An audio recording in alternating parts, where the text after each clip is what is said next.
Can peace coexist with trials? ಕಷ್ಟಗಳ ಜೊತೆಗೆ ಶಾಂತಿ ಇರಬಹುದೇ? ಯೋಹೋನ ಬರೆದ ಸುವಾರ್ತೆಯಲ್ಲಿ 16ನೇ ಅಧ್ಯಾಯ 33ನೇ ವಾಕ್ಯ ಈ ರೀತಿ ಇದೆ. ನೀವು ನನ್ನಲ್ಲಿ ಶಾಂತಿಯನ್ನು ಹೊಂದಿದವರಾಗಿರಬೇಕೆಂದು ನಾನು ನಿಮಗೆ ಈ ಸಂಗತಿಗಳನ್ನೆಲ್ಲ ಹೇಳಿದ್ದೇನೆ. ಈ ಲೋಕದಲ್ಲಿ ನಿಮಗೆ ಸಂಕಟವಿದೆ, ಆದರೆ ಧೈರ್ಯದಿಂದಿರಿ, ನಾನು ಈ ಲೋಕವನ್ನು ಸೋಲಿಸಿದ್ದೇನೆ ಎಂದು ಯೇಸುಕ್ರಿಸ್ತನು ಹೇಳಿದರು. ಯೇಸುಕ್ರಿಸ್ತನಿಗೆ ನಾವೆಲ್ಲರೂ ಸಮಾಧಾನ ಶಾಂತಿಲಿರಬೇಕೆಂದು ಆಸೆ ಅವರಿಗೆ. ಯೇಸುಕ್ರಿಸ್ತ ಹೇಳ್ತಾರೆ, ನೀವು ನನ್ನಲ್ಲಿ ಶಾಂತಿಯನ್ನು ಹೊಂದಿದವರಾಗಿರಬೇಕೆಂದು. ನೀವು ಅಂದ್ರೆ ಯಾರು?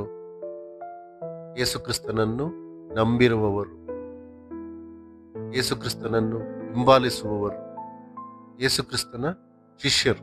ಬರೀ ಯೇಸುಕ್ರಿಸ್ತನನ್ನು ನಂಬುವುದಲ್ಲ, ಯೇಸುಕ್ರಿಸ್ತನನ್ನು ಸ್ವೀಕರಿಸಬೇಕು, ಹಿಂಬಾಲಿಸಬೇಕು, ಶಿಷ್ಯರಾಗಬೇಕು. ನಮಗೆ ಯೇಸುಕ್ರಿಸ್ತ ಹೇಳ್ತಾರೆ, ನಾವು ಅವರಲ್ಲಿ, ಯೇಸುಕ್ರಿಸ್ತನಲ್ಲಿ ಶಾಂತಿಯನ್ನು ಹೊಂದಬೇಕು ಅಂತ.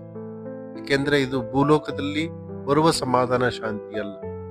ಈ ಭೂಲೋಕ, ಈ ಪ್ರಪಂಚ ನಮಗೆ ಶಾಂತಿ ಕೊಡಲಿಕ್ಕೆ ಸಾಧ್ಯ ಇಲ್ಲ.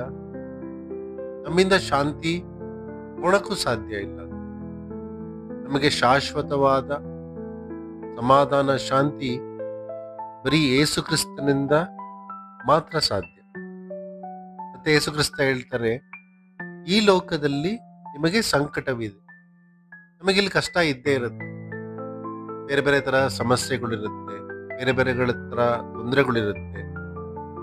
ನಾವು ಈ ಭೂಲೋಕದಲ್ಲಿ ಜೀವಿಸಬೇಕಾದ್ರೆ ಎಲ್ಲಾ ತರ ಕಷ್ಟಗಳನ್ನು ಎದುರಿಸಲೇಬೇಕಾಗುತ್ತೆ, ಸಮಸ್ಯೆಗಳು ಬಂದೇ ಬರುತ್ತೆ.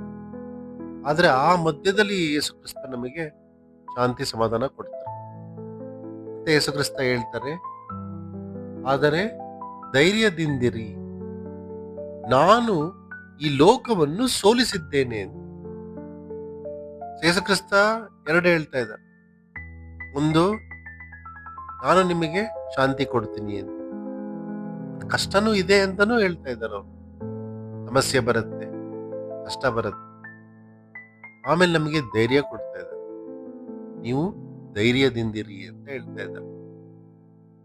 ಯಾಕೆ ಹೇಳ್ತಾ ಇದ್ದಾರೆ ಧೈರ್ಯದಿಂದಿರಿ ಅಂತ?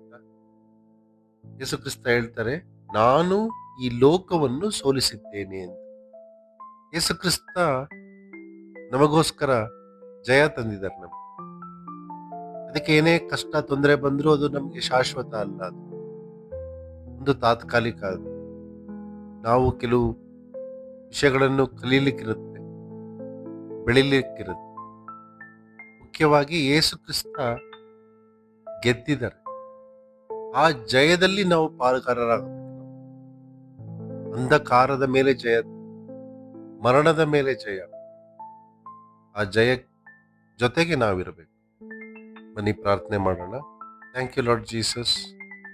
ಯೇಸು ಕ್ರಿಸ್ತನೇ, ಇವತ್ತು ಕೇಳುವ ಪ್ರತಿಯೊಬ್ಬರಿಗೆ ನೀನು ಧೈರ್ಯವನ್ನು ಕೊಡು ರಾಜ. ಅವರ ಸಮಸ್ಯೆಗಳಿಗೆ ನೀನು ಸಹಾಯ ಮಾಡು. ಅವರಿಗೆ ಸಮಾಧಾನ ಶಾಂತಿ ಕೊಡು ರಾಜ. ನಿನ್ನ ನಿರಂತರ ಶಾಂತಿ ಸಮಾಧಾನ ಪ್ರತಿಯೊಬ್ಬರ ಜೊತೆ ಇರಲಿ. ಅವರೆಲ್ಲರಿಗೂ ಜಯವನ್ನು ಕೊಡು ತಂದೆ. ಯೇಸು ಕ್ರಿಸ್ತನ ನಾಮದಲ್ಲಿ ಬೇಡುತ್ತಿದ್ದೇವೆ. ಆಮೆನ್.